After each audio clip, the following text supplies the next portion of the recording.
buenas noches, amigos televidentes, sean todos bienvenidos a FETV Diario, una manera diferente de mantenerse informado hoy, lunes 25 de marzo. Esta noche acompañada de Ramsés Betancourt. Les saluda Adaluz Sanjur. Ramsés, buenas noches. Buenas noches, Adaluz, buenas noches, amigos televidentes también. Saludar a todos aquellos que nos sintonizan a través de la 94.1 de Radio Hogar y aquellos que se unen a nuestra conversación a través de las redes sociales, en Facebook, FETV Canal 5 y en Instagram también FETV Canal 5 y además en Twitter FETV Diario 05. Vamos a iniciar con informaciones. Estos son los titulares para hoy lunes 25 de marzo. Se reanuda juicio oral del expresidente Ricardo Martinelli. Candidatos presidenciales participan en conversatorio organizado por la Universidad Tecnológica. ETESA informa que la transición hacia la estación lluviosa será más tarde de lo usual. En las internacionales, Nicolás Maduro acusó a Juan Guaidó de dirigir un plan para asesinarlo. Presidente de China realiza visita diplomática en Francia. Esto es FETV Diario. Iniciamos con la información para esta noche y los 7 candidatos presidenciales participaron de un conversatorio, esta vez organizado por la Universidad Tecnológica de Panamá, donde presentaron sus propuestas en educación superior. Los candidatos presidenciales presentaron su propuesta para la educación superior en medio de un conversatorio organizado por la Universidad Tecnológica de Panamá. El candidato Saúl Méndez se refirió a una educación pública gratuita, de primaria hasta educación superior. Educación pública que estamos proponiendo gratuita desde el jardín de infancia hasta los niveles superiores tiene que estar vinculada al desarrollo nacional, al desarrollo humano y al desarrollo social del país. Los panameños somos un pueblo que trabaja duramente y empuja al país, pero sus condiciones materiales de vida han sido llevadas a crisis en la educación, crisis en la salud. Por su parte, el candidato por la libre postulación, Marco Ameglio, destacó que se debe generar un sistema educativo de oportunidades y competentes. El tema que tenemos, estamos claros que solo produce retraso y una educación que no le da oportunidades de competencia a nuestros jóvenes. En un mundo cada vez más exigente, seguir insistiendo en el mismo modelo creo que está claro que no es el camino.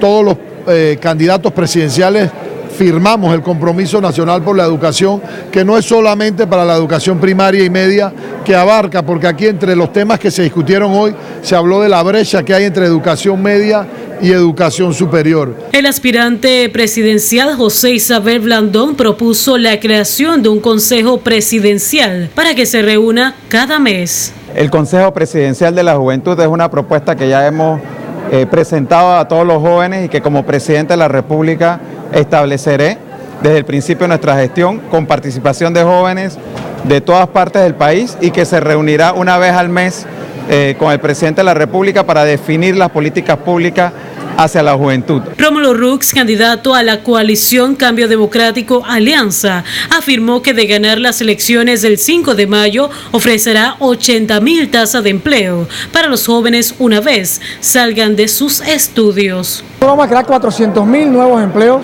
en 5 años.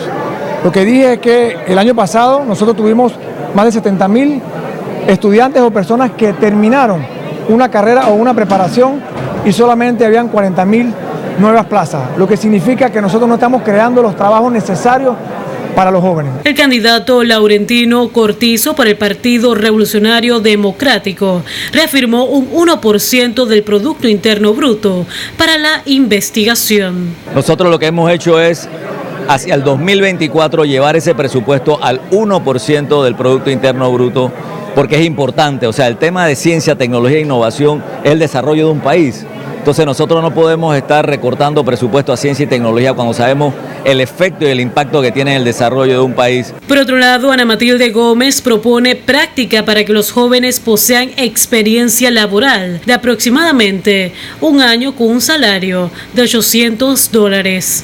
Y lo que queremos es que los jóvenes tengan la oportunidad de escoger entre ser emprendedores o insertarse en las empresas, pero para eso necesitan algo de experiencia, porque cuando salen a todos les preguntan qué experiencia tienen, cómo van a tener experiencia si no les dan oportunidades.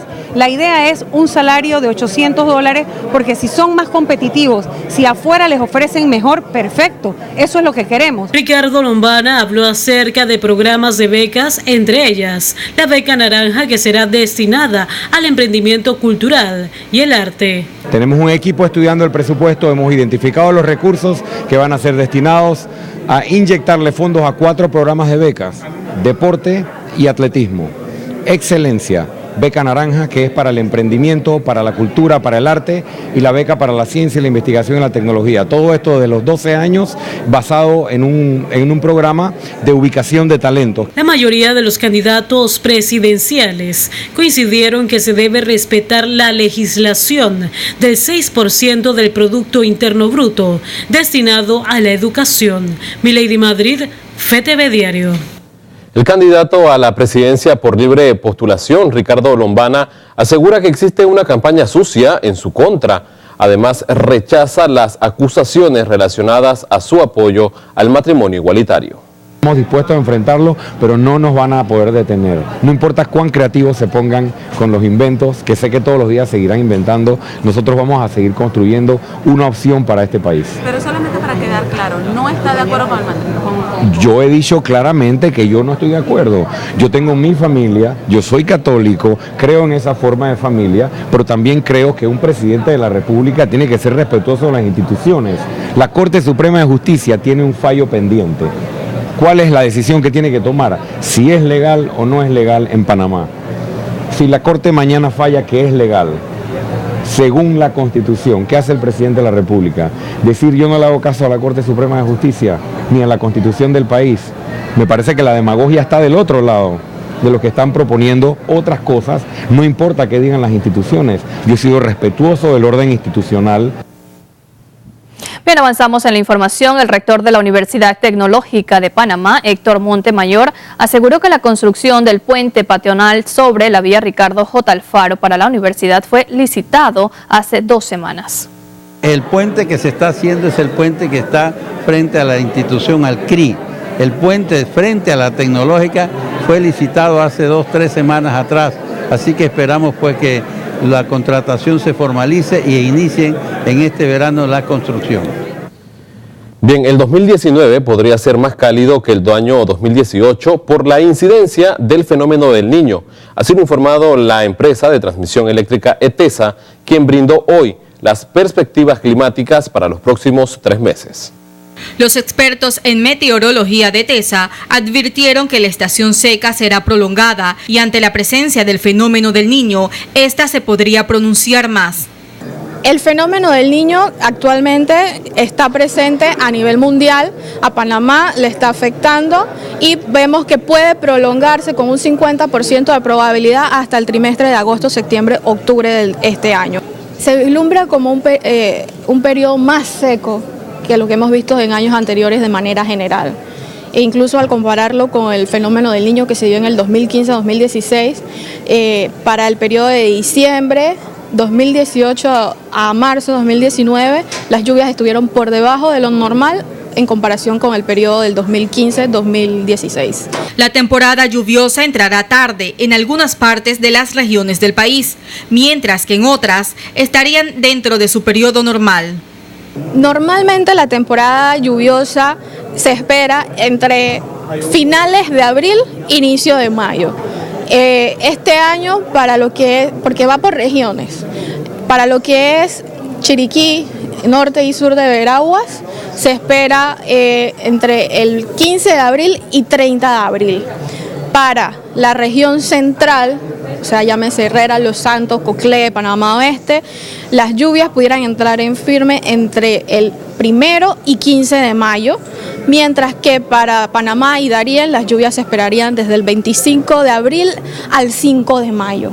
Virgilio Salazar, especialista ambiental del MIDA, manifestó que el sector agropecuario y productor se están preparando para enfrentar este periodo de sequía y mitigar los efectos que pueda causar el fenómeno del Niño. Nosotros venimos preparando a los productores en el tema de la parte alimenticia, la parte ganadera, los ensilajes, el tema de los pastos, el manejo de las montas, entre otras cosas. Igualmente para la parte agrícola, el tema de los ajustes en la época de siembra, hacer un mejor uso de los sistemas de riego. También se aconseja a la ciudadanía en general prepararse para este periodo siguiendo las siguientes recomendaciones. Entonces, lo primero que tenemos que recomendar es que la persona no malgasten el agua, hagan un uso racional del agua, ¿no? Para actividad, sobre todo, como se trata de agua potable, estas aguas debe ser prácticamente para el consumo, ¿no? Y en caso necesario también podemos reutilizar el agua. En caso del niño también tenemos temperaturas relativamente altas o un poquito más altas que lo normales. Es bueno que los niños, por ejemplo, se hidraten, las personas adultas, las mascotas, todo el mundo consuma la suficiente de agua para mantener esa hidratación. Eso por un lado. Por otro lado también tenemos que hay que estar pendiente de la radiación ultravioleta, ¿no? La empresa ETESA también recomienda al Instituto de Acueductos y Alcantarillados Nacionales, IDAN, a realizar los mantenimientos correspondientes a los alcantarillados fluviales antes de que entre la temporada lluviosa para evitar posibles inundaciones. Jennifer Sanjur Padilla, FETV Diario. Bueno, ya lo sabe, a tomar las debidas recomendaciones. Avanzamos en la información. La UNESCO y la Asociación Estación Científica COIBA inauguran la reunión regional para América Latina y el Caribe sobre la protección del patrimonio cultural subacuático. A partir de ese lunes hasta este miércoles se realiza en Panamá una reunión regional para la protección del patrimonio cultural subacuático, con COIBA como uno de los temas importantes, además de mejores prácticas y de cooperación internacional en la protección de patrimonio hallado en aguas internacionales. Una reunión de Latinoamérica y el Caribe sobre el patrimonio cultural subacuático, primera vez que se realiza esta reunión en la República de Panamá.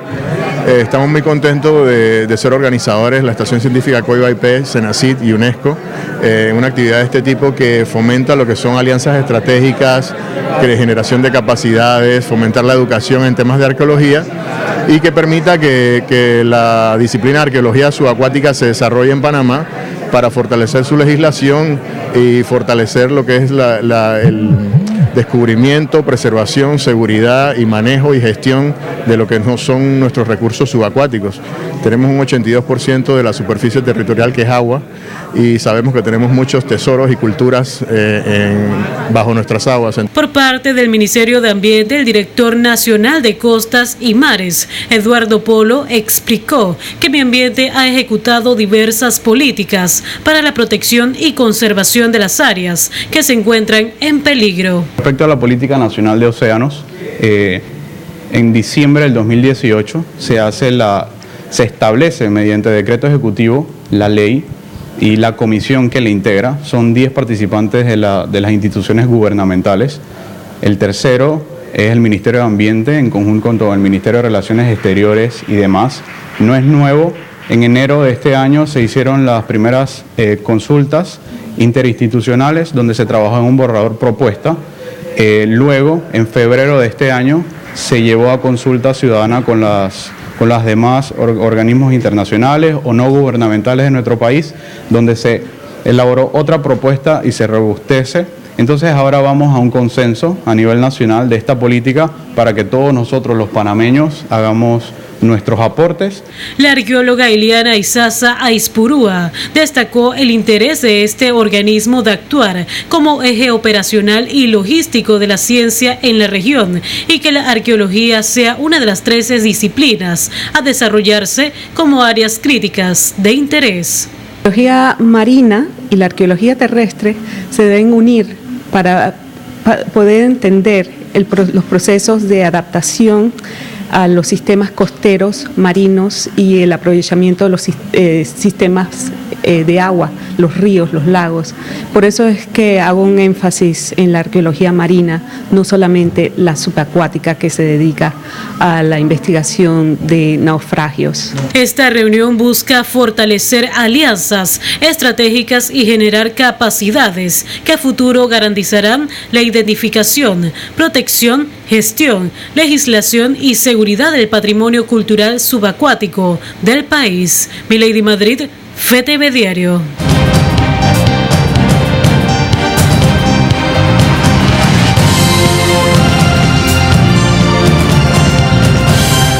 Buenas noches, amigos televidentes.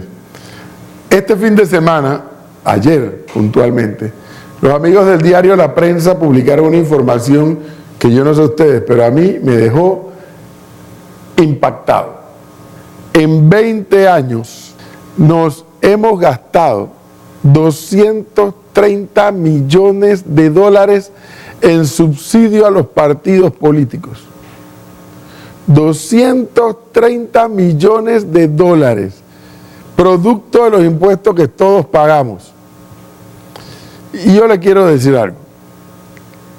Si el subsidio electoral nos garantizara partidos ideológicos, partidos con diferencias políticas que nos generan debate a los ciudadanos, partidos con independencia para su toma de decisiones, y además que ese subsidio fuera el 100% del financiamiento de las campañas políticas, yo tendría que estar de acuerdo con habernos gastado 230 millones de dólares y más. Pero nos hemos gastado esa fortuna de plata. Los partidos no son ideológicos, no generan un debate político que nos pongan a los panameños a cuestionar, no son lo suficientemente independientes para tomar decisiones profundas en el país, y peor aún, seguimos con el híbrido del descaro y la sinvergüenzura de financiamiento del Estado para las campañas y también donaciones privadas. Eso simplemente no puede ser. Si quiere, olvidémonos de todos los anteriores. No puede ser que el Estado ponga plata para financiar las campañas y que al mismo tiempo se le permita a los partidos y a los candidatos pedir donaciones privadas. O una cosa o la otra, no las dos. Si hay dinero del Estado en la campaña, cero donación política. Si hay donaciones, $0 del Estado. A mí me gusta la figura de que el Estado financie las campañas, porque entonces el Estado puede supervisar.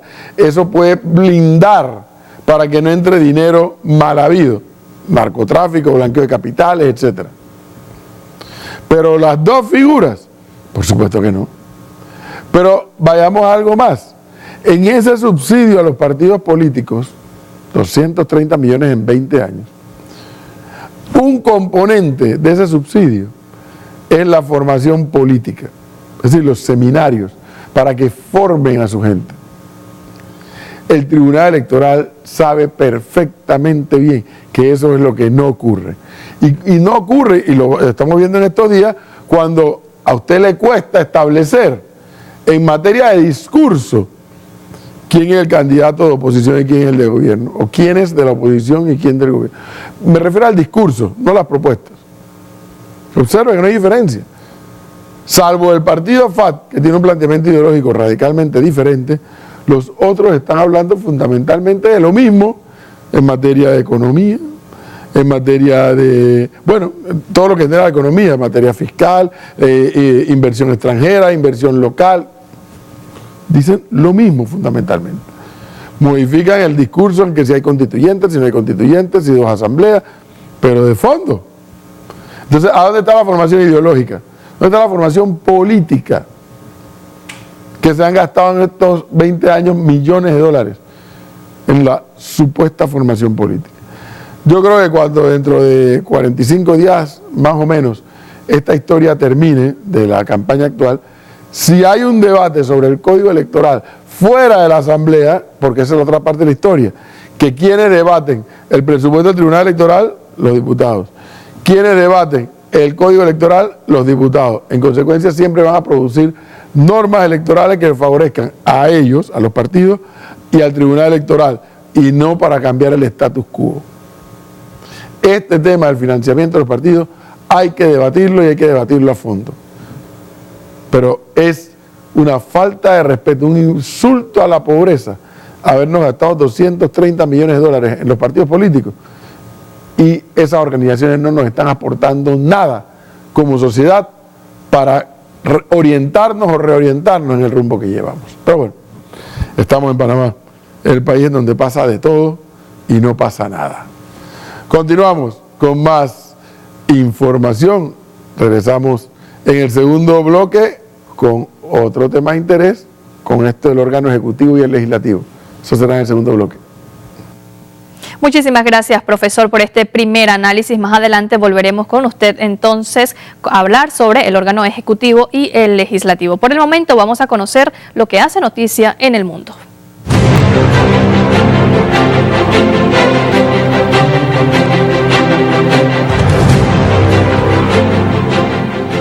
El gobierno de Israel acusó a Hamas de disparar un cohete en la franja de Gaza. Veamos.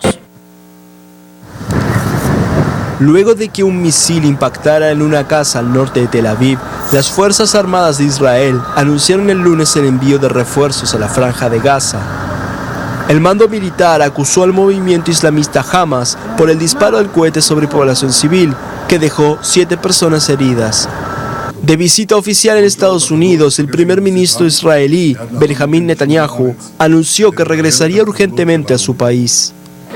Mientras tanto, Hamas negó la responsabilidad sobre el disparo y el segundo grupo islamista de Gaza, Yihad Islámica, advirtió que su reacción estaría a la altura de la agresión israelí.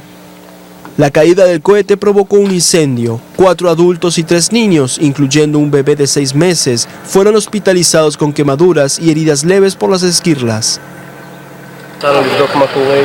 Salimos a ver qué había sucedido en la casa en la que cayó el cohete.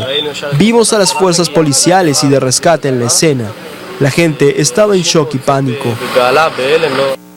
Un alto responsable de Hamas declaró a AFP que el cohete podría haber partido por error por el mal tiempo.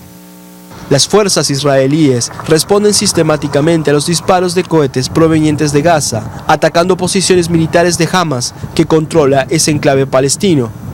Israel y Hamas se enfrentaron en 3 guerras en la franja de Gaza, desde que el movimiento islamista tomó el poder por la fuerza en 2007, luego de que la comunidad internacional rechazara reconocer su victoria en las elecciones legislativas palestinas.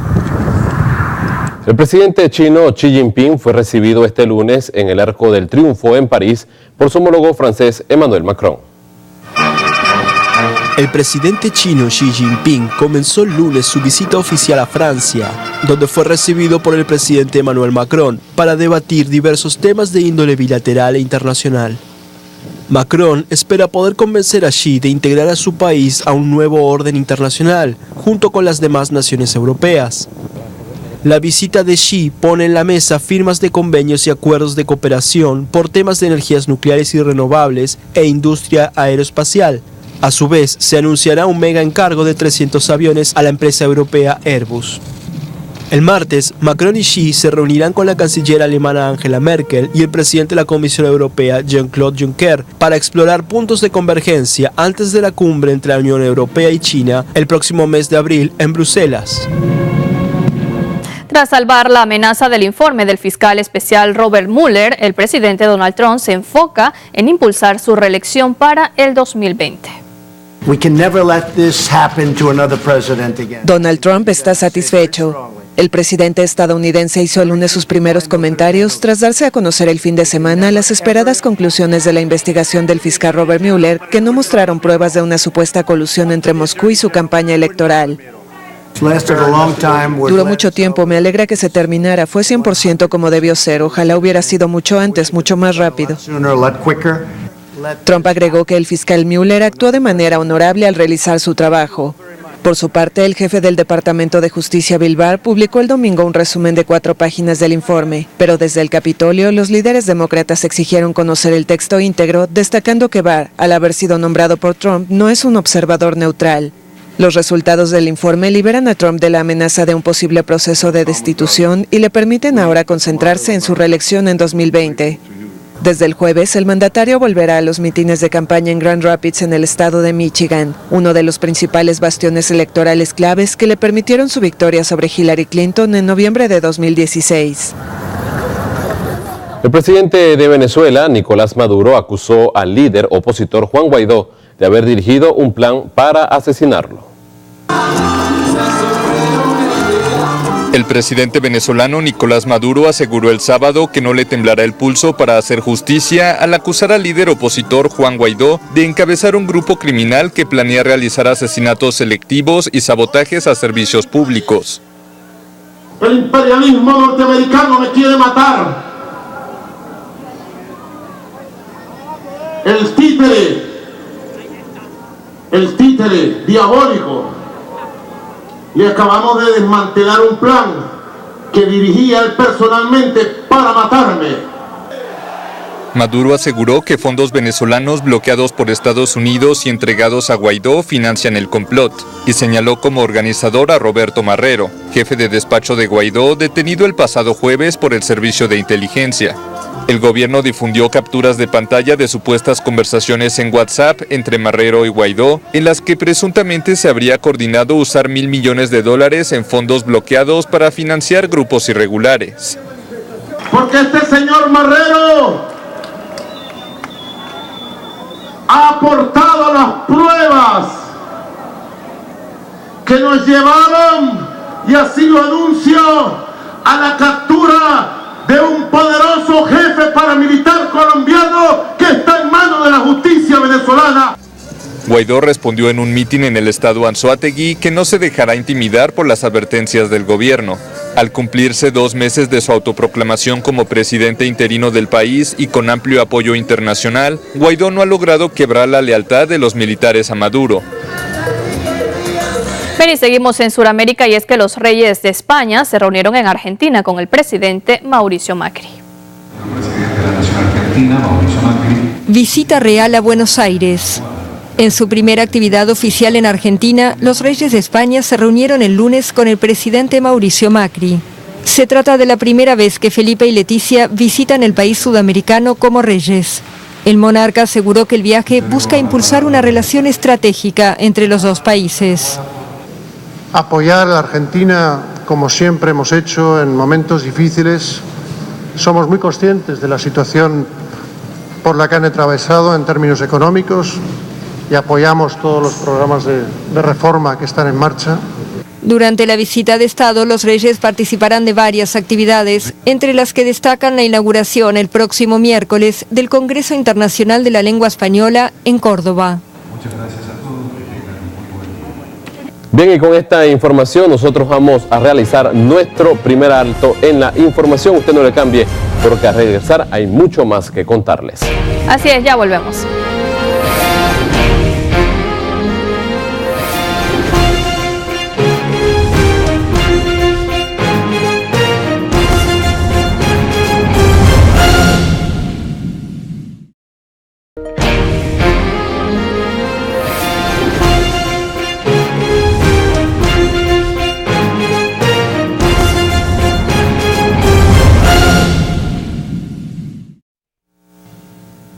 Estamos de regreso con FETV Diario, una manera diferente de mantenerse informado. Le recordamos que también nos puede sintonizar a través de los 94.1 FM de Radio Hogar. Vamos a conocer la información eclesial.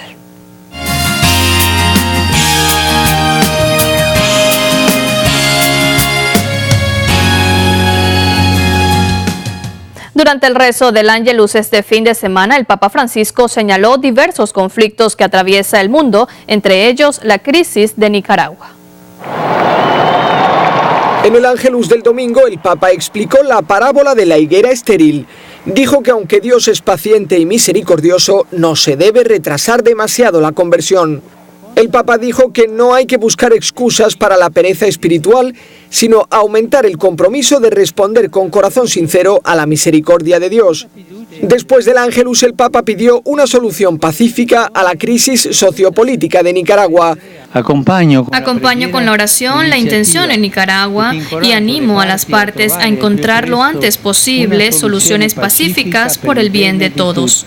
Luego pidió oraciones por las víctimas de la violencia brutal en Nigeria y en Mali. El sábado, unos 134 pastores fulanos fueron asesinados por hombres armados en Mali y desde febrero muchos otros de esta tribu han sido asesinados en Nigeria. El Papa recordó a los peregrinos que era el día en memoria de los mártires misioneros y que este año han fallecido en circunstancias violentas 40 misioneros, el doble que el año pasado. El Papa dijo que vale la pena reconocer a estas personas perseguidas y asesinadas a causa de su fe cristiana que vencieron el odio con el amor. También este fin de semana el Papa aceptó la renuncia del cardenal Ricardo Esati, arzobispo de Santiago de Chile. El cardenal también es investigado por supuestamente encubrir casos de abusos en su diócesis. El 23 de marzo el Vaticano anunció que el cardenal Ricardo Esati deja de ser arzobispo de Santiago de Chile. El cardenal tiene 77 años, pero como todos los obispos presentó su renuncia al cumplir 75. No es raro que los pontífices dejen pasar años hasta que aceptan la dimisión. Sin embargo, ahora Esati está siendo investigado por la justicia en Chile por supuesto encubrimiento de sacerdotes abusadores. El cardenal defendió su gestión y proclamó su inocencia. Dijo que espera poder defenderse pronto. Hasta que se nombre un sustituto, la archidiócesis será gestionada por el capuchino Celestino Aós. Ricardo Esati no es el único cardenal juzgado por posible encubrimiento al no denunciar a sacerdotes que habían cometido abusos. En la actualidad, también está abierta la causa del francés Philippe Barbarin, que fue declarado culpable en primer grado, pero ha presentado un recurso para defender su inocencia. En la solemnidad de la Anunciación del Señor, el Papa viajó hoy hasta el santuario de Loreto, donde firmó una carta dirigida a los jóvenes del mundo. Esta carta es parte de las conclusiones del reciente sínodo dedicado a los jóvenes, la fe y el discernimiento vocacional. El Papa ha viajado hasta el santuario de Loreto, en Italia Central, para firmar una carta dirigida a los jóvenes del mundo. Francisco ha querido salir de Roma para dar relieve a este documento magisterial, técnicamente una exhortación apostólica que ha titulado Cristo vive. En Loreto el Papa ha celebrado misa en la Santa Casa, que una tradición venera como los muros de la casa de María en Nazaret. Luego se ha reunido con enfermos de la zona. Ha saludado también a un grupo de personas con sordera y les ha hablado con el lenguaje de los signos. Después, en la gran plaza del santuario, ha explicado que su nuevo documento sobre los jóvenes es una invitación a cada chico y cada chica a buscar la propia vocación. Hay que estar preparados y disponibles a escuchar y acoger la voz de Dios, que no se reconoce en medio del ruido y la agitación. Su proyecto para nuestra vida personal y social no se percibe quedándonos en la superficie, sino descendiendo a un nivel más profundo, donde actúan las fuerzas morales y espirituales. Allí María invita a los jóvenes a bajar para sintonizarse con la acción de Dios. El Papa recordó que el itinerario para descubrir la vocación consiste en 3 pasos: detenerse a escuchar, discernir personalmente lo que se escucha y tomar una decisión. El Papa ha estado en Loreto solo unas horas. Allí ha almorzado con los obispos de la región. Del menú conocemos el postre, que era una tarta preparada por jóvenes de una escuela.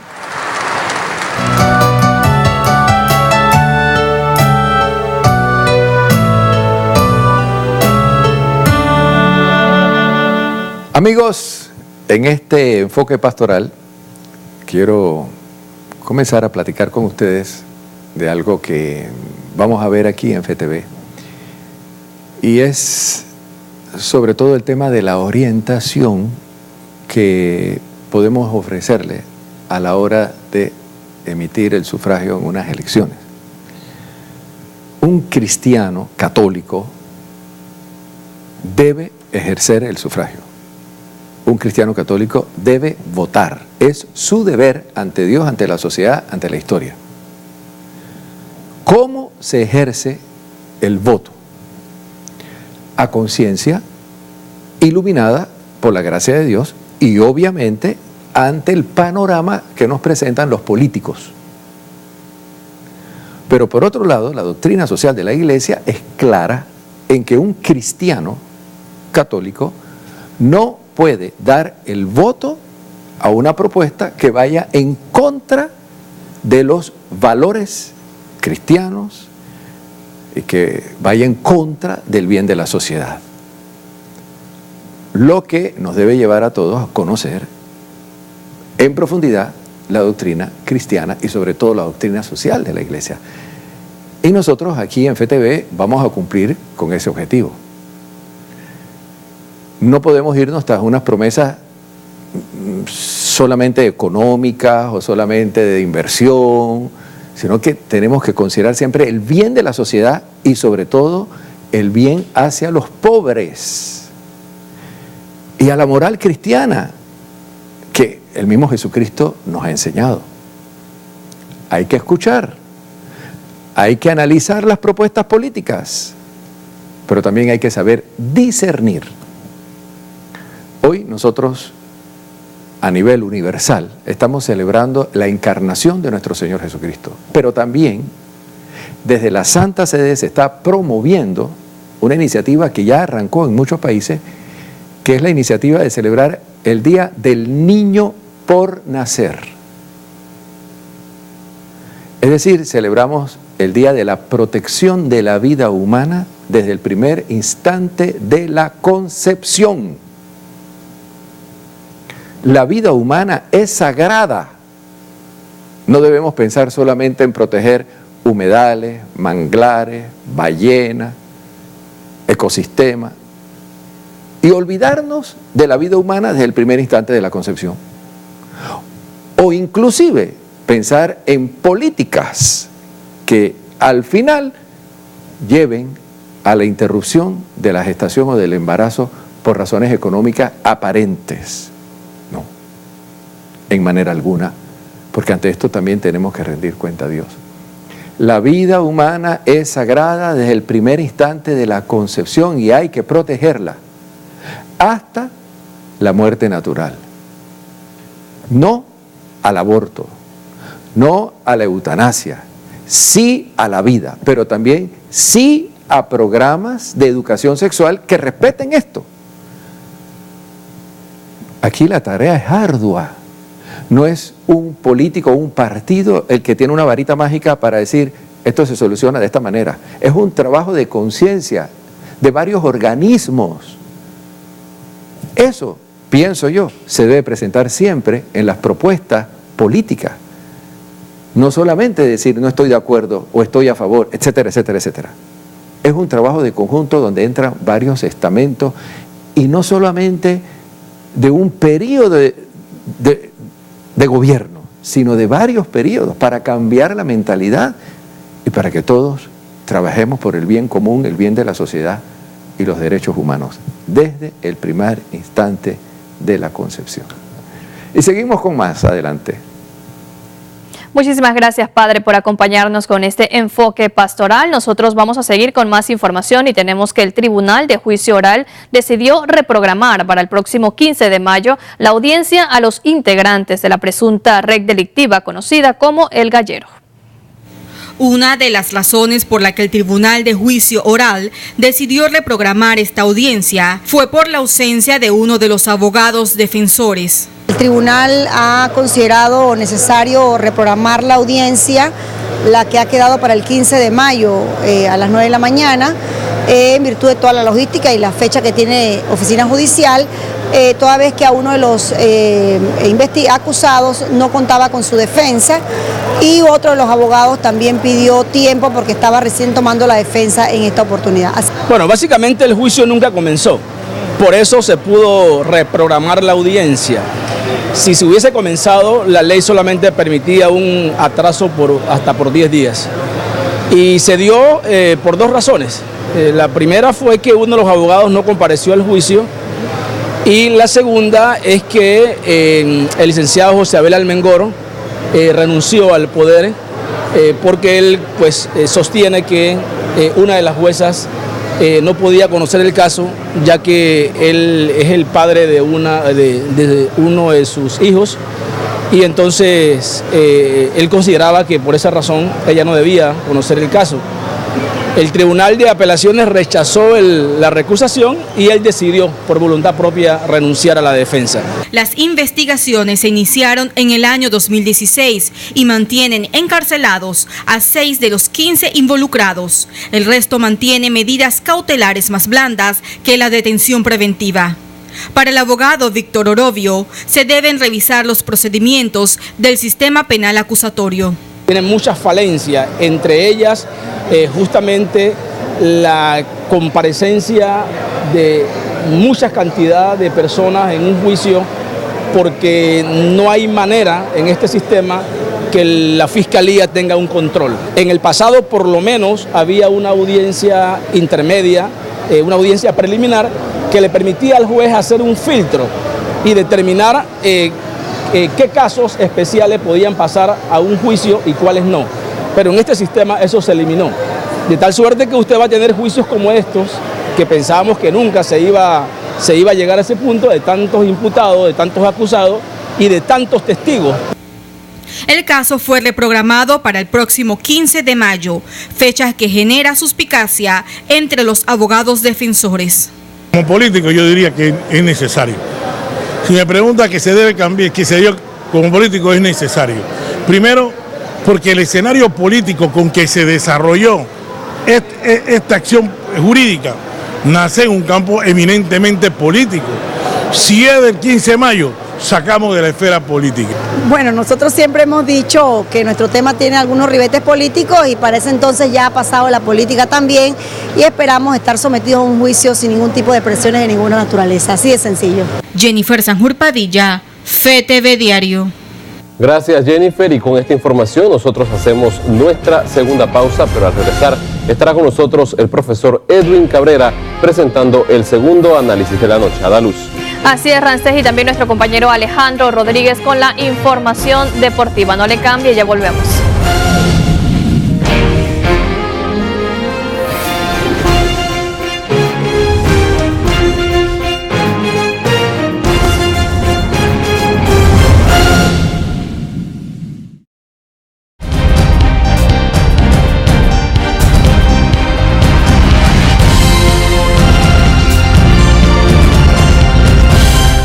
De regreso, amigos televidentes. En estos días, con motivo del periodo electoral, escucho cada vez más, con más insistencia, la preocupación de algunos electores en preguntar, pero si fulano gana, ¿cómo va a gobernar si no tiene mayoría en la asamblea? Y esa pregunta se la hacen, ya sea si es de un partido político, ya sea si es de libre postulación. Porque hay la percepción de que llegarán más caras nuevas a la asamblea. Y hay la percepción que llegarán más diputados por la libre postulación a la asamblea. Ojo con algo, amigos televidentes. Cuidado, usted no se enrede por eso, porque son decisiones, aunque afines, diferentes. Usted puede tener la preferencia por el candidato o candidata X, que va por el partido político A, o por el que va por la libre postulación. No hay nada que garantice que si gana X o Y en la presidencia, eso signifique que habrá mayoría de X o Y en la asamblea. No hay nada que lo garantice. ¿Por qué? Porque la elección de presidente es una elección nacional. La elección de diputados es más regional, por el tema de los circuitos. Pero además, se nos olvida que este es un sistema presidencialista. Si este fuera un sistema parlamentario, yo entendería la preocupación de algunos, y bueno, ¿y quién va a tener la mayoría? Pero este es un sistema presidencialista. ¿Por qué les menciono esto? Porque puede hacer caso, y se han dado casos en Latinoamérica, que llega un presidente y no tiene mayoría en el legislativo. ¿Y sabe qué hacen algunos? Gobiernan con las leyes que tienen, con las que están vigentes. Como no tengo mayoría en la asamblea y como la oposición dice que todo lo que yo le mande se va a oponer, yo gobierno con lo que tengo. Ya. Ese es un camino. El otro camino es, yo te necesito mandar este paquete de leyes para mejorar las condiciones del país. Yo se lo mando a la Asamblea y que el pueblo vaya a la Asamblea y le reclame si quiere o no quiere ese tipo de legislación. Ese es el otro camino. Pero créanme, no es que el presidente es el todopoderoso de este país, no, pero el sistema gira en torno al presidente de la República. Así que tenerlo bien claro para no enredarnos. Entonces, usted tome su decisión de por quién quiere votar para presidente, por quién quiere votar para diputado, alcalde y representante, pero usted no está obligado a votar en la famosa plancha de todos igual para presidente, diputado, alcalde y representante. Solo puede hacer si quiere. Si no quiere, no lo hace. Pero créame que si usted escoge, y ese es el que gana, a un presidente, ya sea hombre o mujer, con el talento político y capacidad de maniobra necesaria, sin tener mayoría en la Asamblea, si tiene talento, podrá gobernar. Usted verá. Vamos a esperar a ver qué pasa dentro de ya pocos días. Continuamos con más información y los deportes con Alejandro Rodríguez.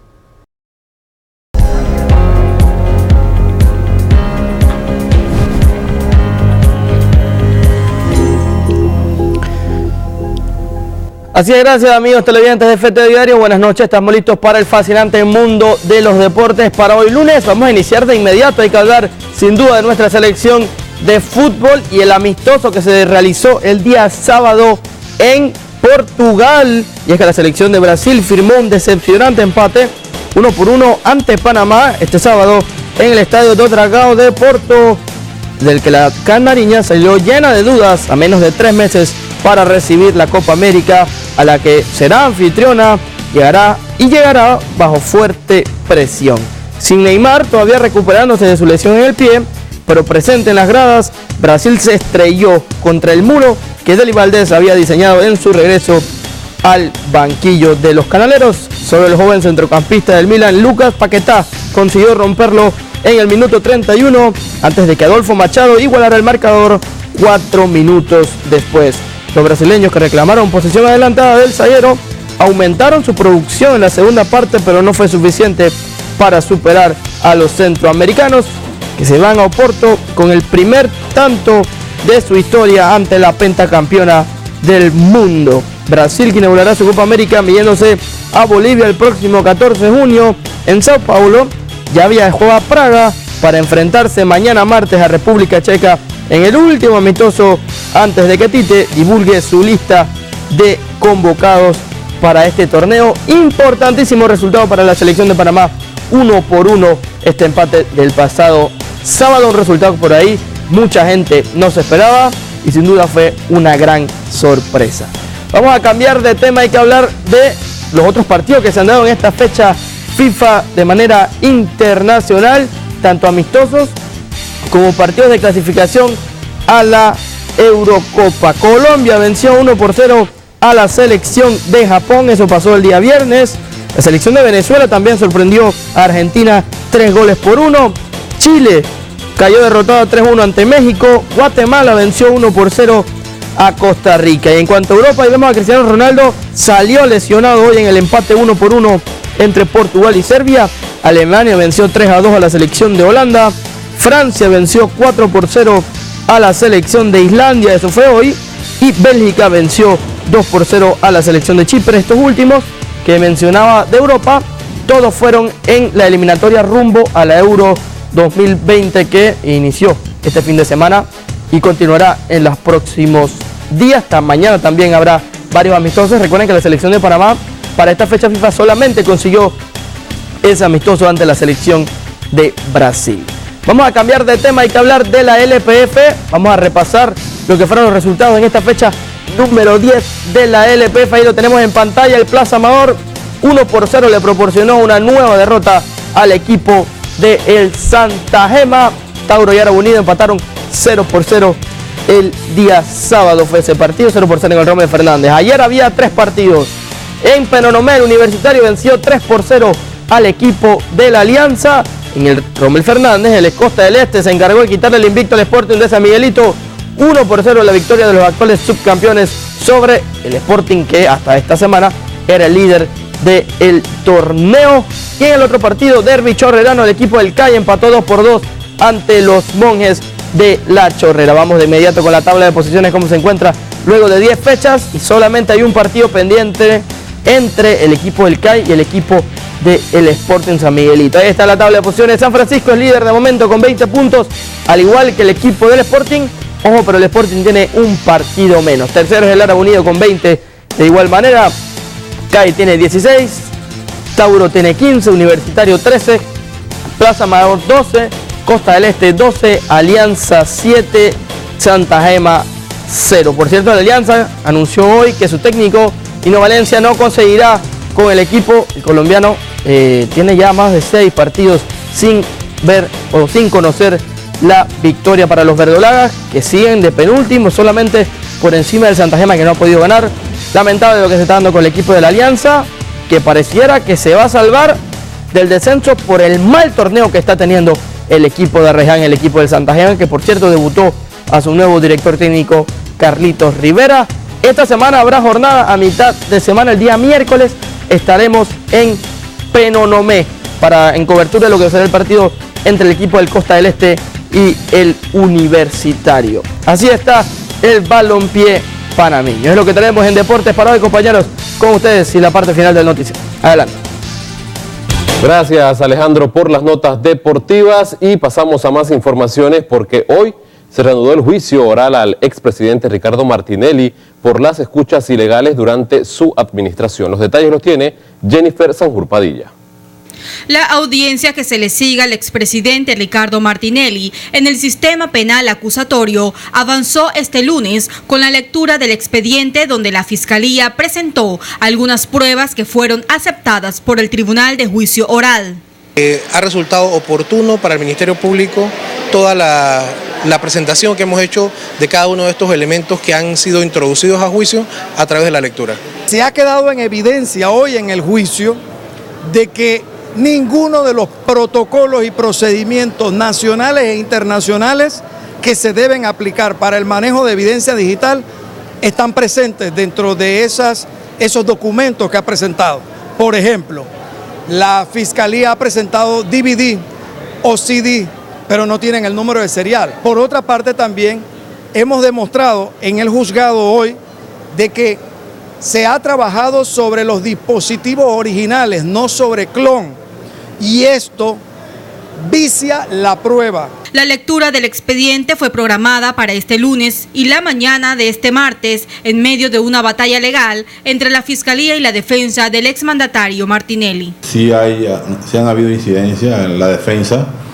Según me informan mis abogados, la defensa ha obstaculizado el libre desarrollo de la audiencia, presentando incidencias sobre las pruebas ya admitidas, y los jueces siguen siendo protagonistas en este caso, cambiando las reglas del juego referente a las pruebas que ya han sido admitidas por parte del Tribunal de Garantía.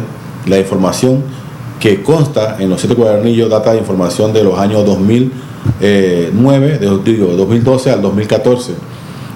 Información que fue confirmada por cada uno de nosotros que revisamos, de las víctimas que revisamos la información que consta en la carpetilla, y no pudo haber sido montada. Pareciera que la Fiscalía guarda un as bajo la manga con un testigo con identidad protegida. Al menos eso fue lo que dijo el representante del Ministerio Público, Ricaurte González. Ya después que nosotros presentemos las pruebas documentales, hay pruebas testimoniales y pruebas periciales, y finalmente entonces los alegatos para concluir entonces la audiencia, y ya el tribunal tendrá que dar su veredicto. Jennifer Sanjur Padilla, FETV Diario.